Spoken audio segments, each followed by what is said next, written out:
In the early 21st century, a remarkable shift unfolded on the world's transportation map. While many countries debated the merits and challenges of modernizing rail networks, one nation pushed forward with unparalleled ambition and purpose. That country was China. In just over a decade, China developed the most extensive, fastest, and most sophisticated high-speed rail, or HSR, network in the world. At the same time, the United States, a nation that once led the world in rail innovation, such as creating the famous Transcontinental, or Pacific Railroad, has struggled even to lay the foundation for a comparable system. The contrast between the two nations is not just about trains, it reflects deeper divergences in political will, economic priorities, and national vision. In this video, I will talk about the rise of HSR in China, how it learned from other nations' success, and how the US fell behind it. The unstoppable rise of China's high-speed rail. China's high-speed rail revolution officially began in 2008, with the launch of the Beijing-Tianjin intercity line. What followed was a massive, state-coordinated campaign to build the world's most advanced rail infrastructure. As of 2024, China boasts over 42,000 kilometers or 26,000 miles of high-speed rail track, more than the rest of the world combined. That is an extraordinary fact by itself. The country's bullet trains now connect nearly every major city, from the booming and bustling coasts of Shanghai and Shenzhen to inland economic hubs like Xi'an and Chengdu. The reasons behind China's rapid HSR expansion are deeply strategic. Unlike in many countries where transportation policy is reactive or piecemeal, China's efforts are part of a national blueprint. High-speed rail was viewed not merely as a technological upgrade but as a tool for achieving larger social, economic, and environmental goals. First, the Chinese government saw HSR as essential to regional integration and development. With a vast and unevenly developed territory, China used HSR to close the economic gap between coastal megacities and interior provinces. A train that can bring talent, goods, and investment to inland cities in hours, rather than days, is a potent engine of growth.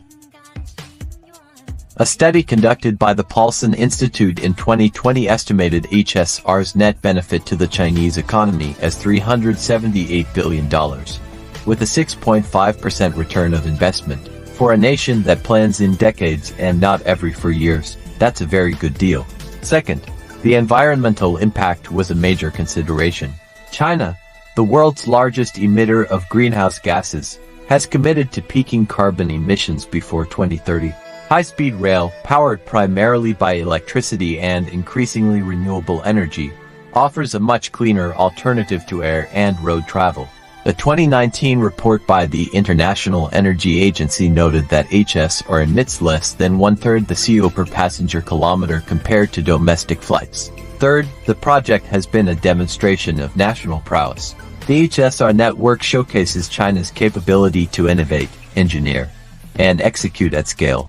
Initially dependent on foreign technology from Japan, Germany, and France, China rapidly absorbed and improved upon these systems, developing its own world-class trains like the Fuxinghao, which can reach speeds of 350 kilometers per hour or 217 miles per hour.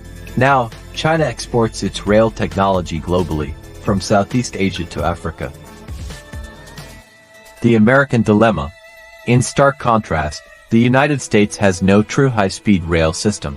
Amtrak's Acela Express in the Northeast Corridor, often cited as the closest analog, reaches a top speed of 150 miles per hour but averages far less due to shared tracks and aging infrastructure.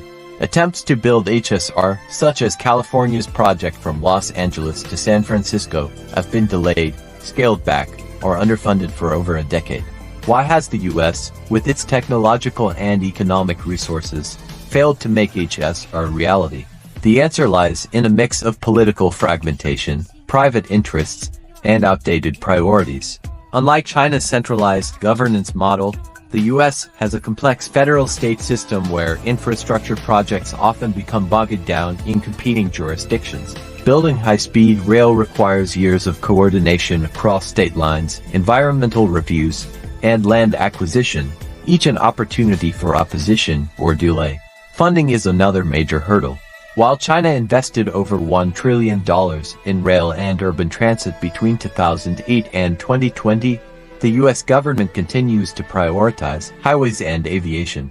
In 2022 alone, the U.S. allocated $45 billion to highways, but only a fraction of that, less than $3 billion, to Amtrak and rail infrastructure. Public transportation in the U.S. is often viewed as a social safety net rather than a national priority. Private automobile culture and the influence of car, oil, and airline lobbies have also shaped policy for decades. As a result, American cities are designed for cars, not trains, with sprawling suburbs and limited public transit options. A tale of divisions. At its core, the China-US high-speed rail divide reflects differing visions of what transportation can and should be. In China, HSR is a tool of transformation, designed to reshape the physical and economic landscape. It is aligned with broader goals such as reducing poverty, balancing development, and leading in green innovation. In the United States, the debate around HSR is too often reduced to cost-benefit spreadsheets and partisan politics. A nation of greedy financiers who see the cost of everything but the value of nothing. While some see its potential, others dismiss it as impractical or unnecessary in a car-centric society. Japan's Shinkansen and France's TGV offered early models of what high-speed rail could be: fast, safe, and efficient. China took those blueprints and built an empire of connectivity that spans through the entire country. The U.S., despite its vast resources and wealth, has been content to remain in the station. What the future holds? There are signs of hope. Projects like the Brightline in Florida and the Texas Central Railway show that private sector efforts might bridge some of the gaps. The Biden administration's infrastructure bill included funding for rail modernization. Although Trump may just mess it all up, and the next president will do whatever they want, and so on and so forth, a problem China does not have. These steps are cautious and slow compared to China's meteoric progress. If the U.S. is to catch up, it must do more than throw money at individual projects. It needs a coherent national vision, political courage, and a shift in mindset, from car first to climate first, from fragmented planning to bold ambition. Meanwhile, China continues to build. It has plans to expand its HSR network to 50,000 kilometers by 2035. It is exploring maglev technology and exporting rail diplomacy through the Belt and Road Initiative. It is exporting its vast HSR knowledge to countries in ASEAN, BRICS, and Africa.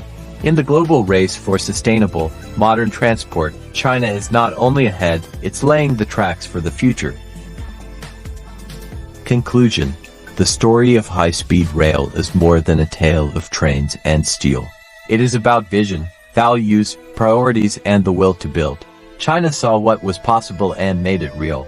The United States, once the leader of innovation, has hesitated at every turn.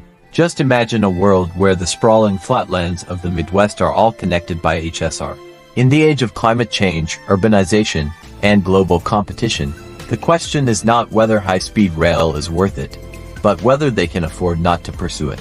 If you enjoyed this video, then please like, comment, and subscribe. Thanks for watching.